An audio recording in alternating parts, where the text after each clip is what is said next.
இது குத்தத்தை யாரே சொல்லுவது காலம் செய்த கோலம் இது குத்தத்தை யாரே சொல்லுவது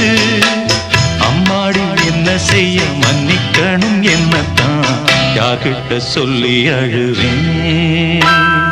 ராத்திரிக்கு கொஞ்சம் ஊத்திக்கிறேன் நொந்த மனச கொஞ்சம் தேத்திக்கிறேன்